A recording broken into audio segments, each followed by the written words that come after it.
আজকে 8ই মার্চ পার্থ, আজকে 8ই মার্চ নারী দিবস। হ্যাঁ, তাই স্পেশালি নারীদের জন্য একটা গান রিকোয়েস্ট। নারীদের জন্য একটা গান রিকোয়েস্ট, এটা হ্যাঁ ডেফিনেটলি আজকে ওমেন্স ডে। আর আমার জীবনে পাঁচজন নারী আছে যাদের ছাড়া আমি অচল। এক, আমার ইষ্টমা জগৎজননী মা কালী। 2 আমার গর্ভধারিণী। 3 আমার দিদি। 4 এবং 5 আমার 2 যমজ মেয়ে মোহরার গিনি। এই 5 জন নারী ছাড়া আমার জীবন অন্ধকার। আর একটা মেয়ের কাছে, একজন মহিলার কাছে, একজন নারীর কাছে তার জীবনের সব থেকে বড় শ্রেষ্ঠ পাওনা, শ্রেষ্ঠ ভালোবাসা হলো তার বাবা। তাই তো? তাই তো? কি তাই তো? তাহলে বাবার মেয়ের সম্পর্কের একটা গান শোনাই, একটুখানি শোনাই, তারপরে আবার নাচের গানে আসবো।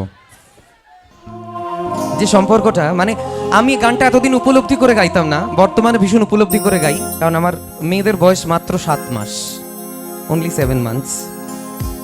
তাদের জন্য এবং এখানে যত মেয়েরা আছো তাদের জন্য, তাদের বাবার তরফ থেকে, ঠিক আছে? শোনাই।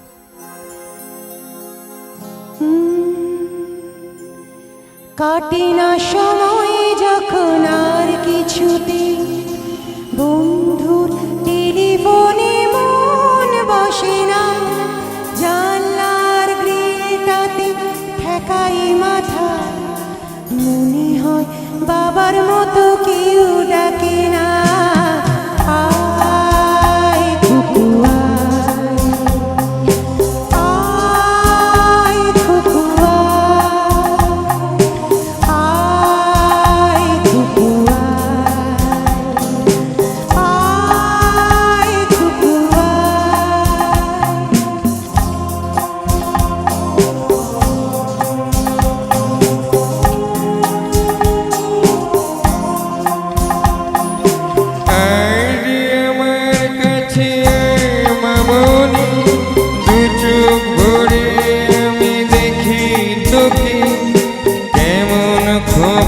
চুলে বেঁধেছিস তুই, এমন কাজল দিলি কালো চোখে। আয় কুকু আয়, কুকু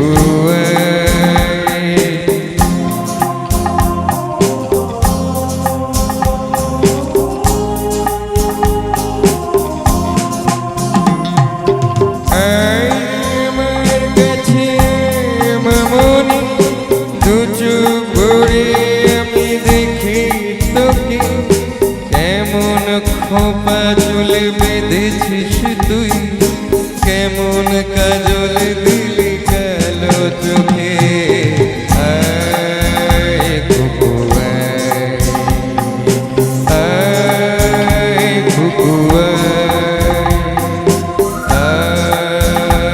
কুকু আয়, কুকু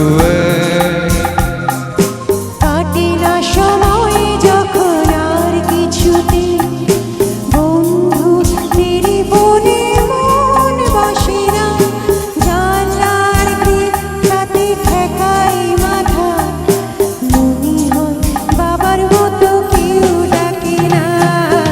আয় কুকু আয়,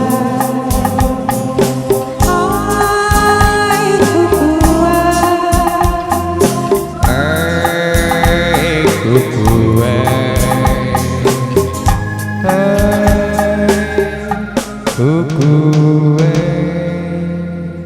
একবার জোরে হাততালি হবে। Thank you very much.